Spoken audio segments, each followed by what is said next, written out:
எல்லாருக்கும் வணக்கம். இன்றைய காணொளியில் நம்ம என்ன பார்க்க போகிறோம் அப்படின்னா, கார்த்திகை மாதத்தோட சிறப்புகள் என்னென்ன, கார்த்திகை மாதம் பற்றிய 51 தகவல்களை நம்ம இதில் பார்க்கலாம். கார்த்திகை மாதம் அப்படின்னால கருமையான மேகங்களை கொண்டு அதிக மழை பொழியும் கார்காலம் அப்படின்னே நம்ம சொல்லலாம். இந்த காலகட்டத்தில் தான் காந்தல் பூக்கள் அதிகமாக மலருமா. அதனால தான் இந்த மாதத்துக்கு கார்த்திகை அப்படின்னு சொல்லிட்டு பெயர் வந்ததா நம்பப்படுது.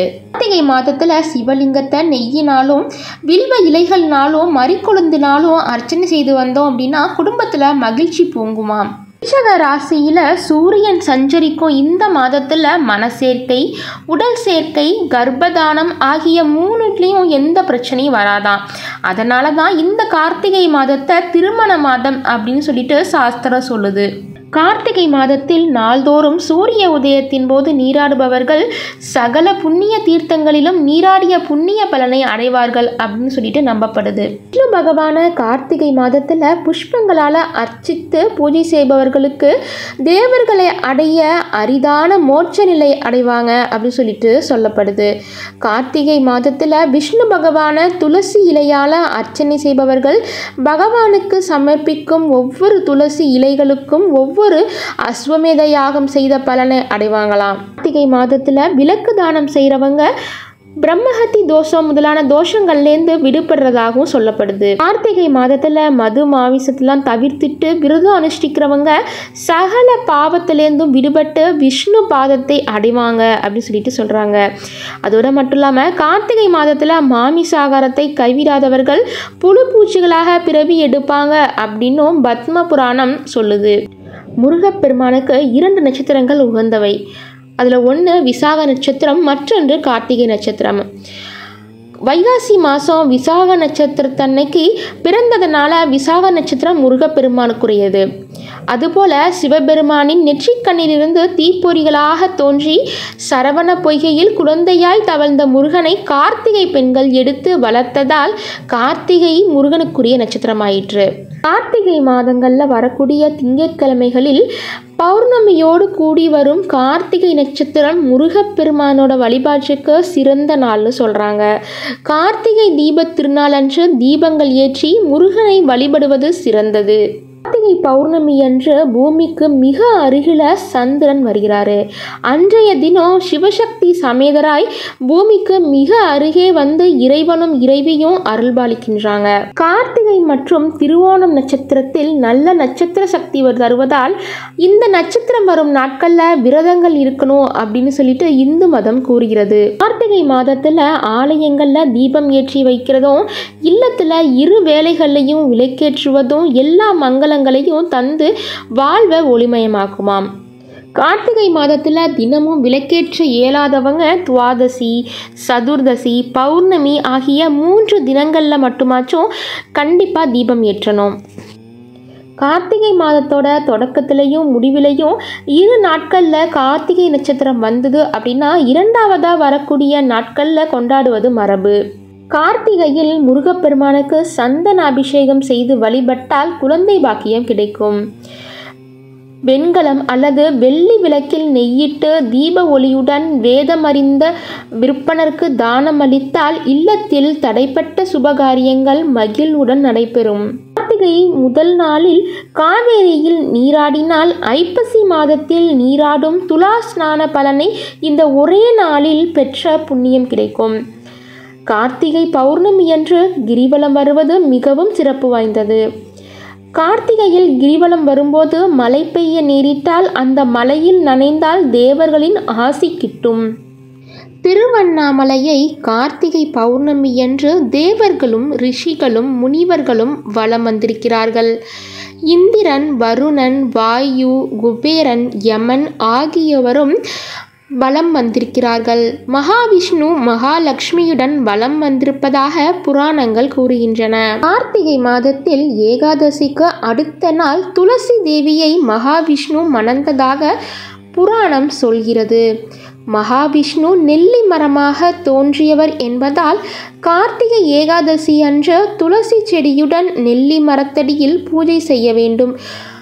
நெல்லி மரம் இல்லாத பட்சத்தில் வீட்டில் உள்ள துளசி மாடத்தில் நெல்லி மரத்தின் ஒரு சிறிய கிளையை வைத்து பூஜித்து துளசி கல்யாணம் செய்தால் திருமணமாகாத பெண்களுக்கு விரைவில் திருமணம் நடைபெறும். கார்த்திகை ஞாயிறு மிகவும் போற்றப்படுகிறது.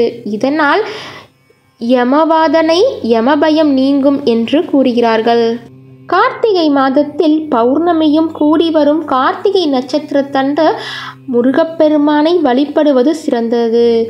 அந்த நாளில் முருகன் சந்நிதியில் தீபங்கள் ஏற்றி வழிபட சகல பாக்கியங்களையும் பெறலாம். கார்த்திகை மாத திங்கட்கிழமையில் திருக்குற்றாலத்தில் நீராடி குற்றாலநாதரையும் அன்னை குழல்வாய் மொழி அம்மையையும் வழிபாடு செய்தால் பாவங்கள் அழியும். ஸ்ரீரங்கத்தில் பெருமாள் சக்கரத்தாழ்வார் சந்நிதியில் எழுந்தருளி கார்த்திகை மாதத்தில் கோபுரவாசல் பக்கம் கட்டப்பட்டிருக்கும் சொக்கப்பனை ஏற்றப்படும் காட்சியை கண்டு மகிழ்வார். கார்த்திகை மாதம் பௌர்ணமி திதியன்று ஒட்டிச் செடி என்ற நாயுருவி வேரினை பறித்து வீட்டுக்கு எடுத்து வந்தால் தனலாபம் கிடைக்கும் என்பது ஐதீகம்.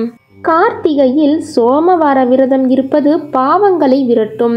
கார்த்திகை மாதம் காவிரியில் நீராடுவது, தீபதானம் செய்வது, வெங்கல பாத்திரம், தானியம், பழம் தானம் செய்தால் செல்வம் சேரும்.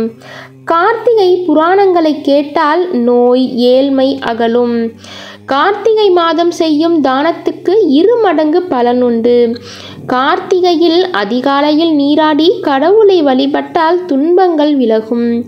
கார்த்திகை மாதம் நெல்லிக்கனி தானம் செய்தால் உயர் பதவி கிடைக்கும். கார்த்திகை மாதம் ஆலயத்தை சுத்தம் செய்தால் அளவிடற்குரிய பலன்கள் கிடைக்கும். கார்த்திகை மாதம் பகவத்கீதை படித்தால் மன அமைதி உண்டாகும். தீபத் திருநாளன்று கிழக்கு நோக்கி தீபம் ஏற்றினால் கஷ்டங்கள் விலகும். மேற்கு திசை நோக்கி ஏற்றினால் கடன் தொல்லை நீங்கும். கார்த்திகை மாத துவாதசி நாளில் ஏழைகளுக்கு அன்னதானம் செய்தால் கங்கை கரையில் 1000 பேருக்கு அன்னமிட்ட பலன் கிடைக்கும் என்பார்கள். மகாவிஷ்ணுவை கஸ்தூரியால் அலங்கரித்து தாமரை மலர்களால் அர்ச்சனை செய்து வழிபட்டால் தேவாதி தேவர்களால் பெற முடியாத பாக்கியத்தை கூட பெறலாம் என்பர். கார்த்திகையில் விஷ்ணுவின் சந்நிதிக்கு நேரே அமர்ந்து கொண்டு பகவத்கீதையின் விபூதி யோகம், பக்தி யோகம், விஸ்வரூப யோகம் ஆகியவற்றை பாராயணம் செய்தால் சகல பாவங்களும் நீங்குவதுடன் புண்ணியங்களும் நம்மை வந்து சேரும். நவகிரக மூர்த்திகள் விரதம் அனுஷ்டித்து வரம் பெற்ற கார்த்திகை ஞாயிறு விரதத்தை முதல் ஞாயிறு தொடங்கி 12 வாரங்கள் கடைபிடித்தால் நவகிரகங்களால் ஏற்படும் தோஷங்கள் நீங்கி சிவசக்தியின் பேரருள் கிடைக்கும். ஆண்டுதோறும் கார்த்திகை மாத ஞாயிற்றுக்கிழமைகளில் அதிகாலை 5 முதல் 6 மணிக்குள் சிவபெருமானும் பார்வதி தேவியும் அஸ்திர தேவனோடு பிரகார வலம் வந்து குப்த கங்கையின் கிழக்கு கரையில் ஆசி வழங்கி அருளுகின்றனர். கார்த்திகை மாதத்தின் ஞாயிற்றுக்கிழமைகளில் இந்த குப்த கங்கையில் நீராடினால் பிரம்மஹத்தி தோஷங்கள் உண்ட பாவம், திருடுவதால் வரும் பாவம் மற்றும் மனசஞ்சலத்தால் ஏற்பட்ட பாவங்கள் ஆகியவை நீங்கிவிடும் என்று பிரம்மாண்ட புராணம் கூறுகிறது. கார்த்திகை மாதத்தின் 30 நாட்களிலும் அதிகாலையில் நீராடி சிவவிஷ்ணு பூஜைகள் மற்றும் தீபதானம் செய்து வீட்டின் எல்லா இடங்களிலும் தீபங்களை வரிசையாக ஏற்றி வைத்து வழிபட்டால் குறைவற்ற மகிழ்ச்சி உண்டாகும் என்று புராணங்கள் விளக்குகின்றன. கார்த்திகை மாத அமாவாசை அன்றுதான் திருவிசநல்லூரில் ஸ்ரீதர ஐயாவாள் திருமடத்தில் உள்ள கிணற்றில் கங்காதேவி பிரபசித்தாள். இன்றைக்கும் இந்த கிணற்றில் கங்கை பிரவசிப்பதாக நம்பிக்கை. இதில் ஏராளமானோர் நீராடுவர். சென்னை திருவொற்றியூரில் ஆதிபுரீஸ்வரர் கோவிலில் புற்று வடிவிலான லிங்க திருமேனியில் புனுகு தைலம் சாத்தி கவசம் போட்டிருப்பர். கார்த்திகை பௌர்ணமி துவங்கி 3 நாட்கள் மட்டும் இங்கு கவசம் இல்லாத ஈசனை தரிசிக்கலாம். திருநெல்வேலி நெல்லையப்பர் கோவிலில் கார்த்திகை தீபத்தன்று 27 நட்சத்திரங்களை மையமாக வைத்து பெரிய அளவில் தீபாராதனைகள் நடைபெறும். இதை மடக்கு தீபாராதனை என்பர். இந்த தலத்தில் அனைத்து நாளிலும் பிரசாதமாக நெல்லிக்கனி வழங்குவது விசேஷம். பாலக்காடு அருகே உள்ள ஊர் கல்பாதி.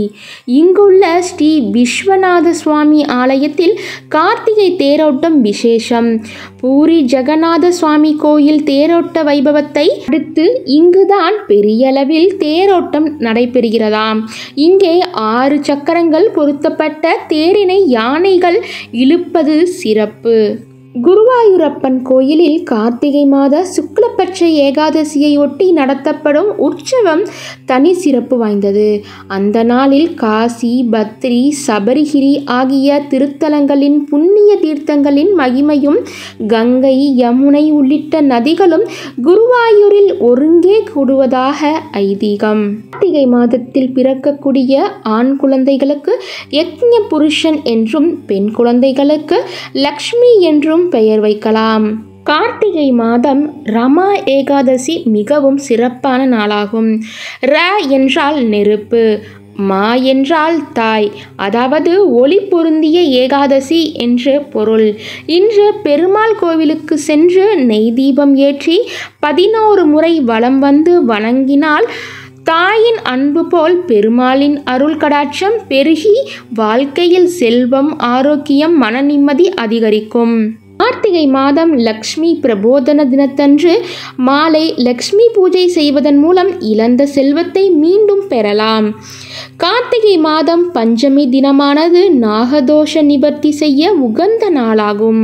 கார்த்திகை மாதம் அனங்க திரைபோதசி தினத்தன்று ரதி மன்மதனை வழிபட்டால் திருமணம் விரைவில் நடக்கும். கார்த்திகை மாத பௌர்ணமியில் சந்திரன் ரிஷபராசியில் முழுமையாக இருப்பதால் ஆறுகள், ஏரிகள், குளங்களில் உள்ள நீர் தெய்வீக ஆற்றல் பெறுகிறது. அப்போது செய்யும் ஸ்நானம் எல்லா தீமைகளையும் பாவங்களையும் அழித்துவிடும். கார்த்திகை திருநாளன்று நெல் பொரியை நைவேத்தியமாக படைத்தால் சிவன் அருள் கிடைக்கும். கார்த்திகையில் நம்முடைய உடல் மற்றும் உள்ளத்தின் இயக்கம் சீராக இருக்கும். எனவே இம்மாதத்தின் முதல் நாள் அன்று தர்மசாஸ்தாவாகிய ஐயப்பனுக்கு மாலை அணிந்து விரதம் மேற்கொள்ளப்படுகிறது. கார்த்திகை மாதத்தில் கார்த்திகை தீபம், சோமவார விரதம், உமா மகேஸ்வர விரதம், கார்த்திகை ஞாயிறு விரதம், கார்த்திகை விரதம், விநாயகர் சஷ்டி விரதம், முடவன் முழுக்கு, கார்த்திகை மாத வளர்பிறை, துவாதசி, பிரமோதினி ஏகாதசி, ரமா ஏகாதசி போன்ற வழிபாடுகள் மேற்கொள்ளப்படுகின்றன. கார்த்திகை மாதத்தில் மெய்ப்பொருள் நாயனார் மற்றும் ஆணைய நாயனார், மூர்க்க நாயனார், சிறப்புலி நாயனார், கணம்புள்ள நாயனார் ஆகிய நாயன்மார்களின் குரு பூஜை நடைபெறுகிறது. இப்படிப்பட்ட கார்த்திகை மாதத்தின் சிறப்புகள் அடுக்கடுக்காக சென்று கொண்டேதான் இருக்கிறது. இந்த கார்த்திகை மாதத்தில் தெய்வ அருளை நாமும் பெறுவோம். இந்த காணொளி உங்களுக்கு பிடிச்சிருந்தால் லைக் பண்ணிக்கோங்க, உங்கள் ஃப்ரெண்ட்ஸுக்கு ஷேர் பண்ணுங்கள்.